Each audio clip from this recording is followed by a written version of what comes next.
Assalamualaikum warahmatullahi wabarakatuh. Perkenalkan, nama saya Haryoko, peserta Latsar dari Provinsi Bengkulu, Kabupaten Bengkulu Utara, Angkatan 35. Berikut saya sampaikan potret etika publik di Indonesia. Mantan Menteri Sosial Juliari Batubara dituntut 11 tahun penjara atas suap yang diduga diterimanya dalam proyek Bansos COVID-19. Sementara itu, Juliari Batubara menyatakan akan mengajukan pembelaan atas tuntutan yang diterimanya. Dalam persidangan yang digelar di Pengadilan Tipikor Jakarta, Jaksa Penuntut Umum KPK menyatakan Juliari terbukti secara sah menerima suap dari proyek pengadaan Bansos COVID-19 tahun 2020. Untuk itu, Jaksa menuntut Juliari dengan pidana penjara 11 tahun dan denda 500 juta rupiah subsidiar 6 bulan penjara.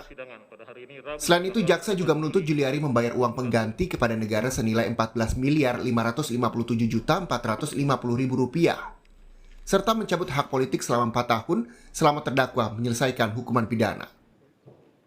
Menjatuhkan pidana terhadap terdakwa berupa pidana penjara selama 11 tahun, dikurangi selama terdakwa berada di dalam tahanan, dengan perintah supaya terdakwa tetap ditahan dan denda sebesar 500 juta rupiah subsidiar 6 bulan kurungan.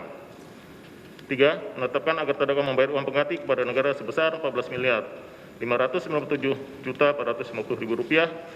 Jika terpidana tidak membayar uang pengganti dalam waktu 1 bulan sesudah putusan pengadilan yang telah memperoleh kekuatan hukum tetap, maka harta berdana yang dapat disita oleh jaksa dan dilelang untuk menutupi uang pengganti tersebut. Jika tidak mencukupi, maka dipidana penjara selama 2 tahun.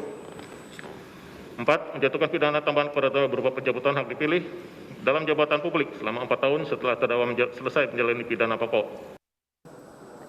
Sementara itu, Juliari Batubara menyatakan akan mengajukan pembelaan atas tuntutan yang diterimanya dari Jaksa Penuntut Umum KPK. Kuasa hukum Juliari Magdir Ismail menyatakan tuntutan jaksa lebih berdasarkan asumsi daripada fakta di persidangan. Di hadapan persidangan, kita mendengar sejumlah saksi yang mengatakan bahwa uang yang mereka serahkan kepada Menteri Joko Santoso sekitar 7 miliar atau 6 miliar sekian rupiah. Akan tetapi tuntutan ini seolah-olah ada uang berdasarkan keterangan saksi sebesar 32 miliar. Mantan Menteri Sosial Juliari Batubara diduga menerima uang fee pengadaan paket Bansos COVID-19 wilayah Jabodetabek tahun 2020 sebesar 32,48 miliar rupiah. Uang itu diterima dari berbagai perusahaan vendor penyedia paket Bansos. Majelis Hakim telah memvonis 2 penyuap Juliari, yaitu Direktur Utama PT 3 Pilar, Ardian Madanaca, dan pengusaha Harifan Sidabuke. Keduanya dijatuhi hukuman selama 4 tahun penjara dan denda 100 juta rupiah. Tim Liputan, Kompas TV.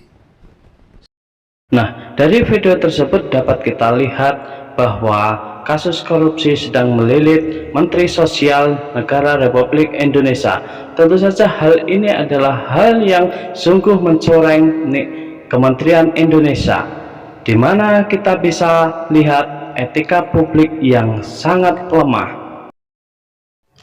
Menghadapi maraknya kasus korupsi di Indonesia di masa pandemi ini, kami menyiapkan dapat memberikan solusi-solusi sebagai berikut.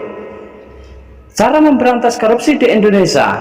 Yang pertama, berikan hukuman berat pada koruptor. Memberikan hukuman berat pada koruptor akan memunculkan efek jera. Hal ini juga dapat menjadi pelajaran bagi seluruh kalangan agar tidak melakukan hal serupa, yaitu tindak pidana korupsi. 2. Menjadi pemimpin yang berintegritas. Seorang pemimpin juga seharusnya menjadi contoh yang baik setiap anggotanya. 3. Manfaatkan teknologi pada sistem terbuka.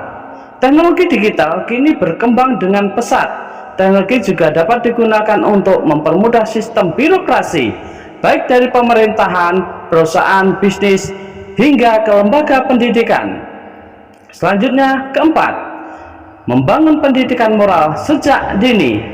Pendidikan moral merupakan fondasi yang harus diberikan sedari kecil hingga dewasa. 5. Tanamkan nilai religi secara intensif. Sudah bukan rahasia lagi jika menanamkan nilai-nilai religi, maka dapat berperan memberantas korupsi. Terakhir, supremasi hukum yang kuat. Kekuatan hukum sangat diperlukan untuk menegakkan keadilan. Ketika hukuman tidak berfungsi sebagaimana fungsinya, maka kepercayaan publik akan hilang.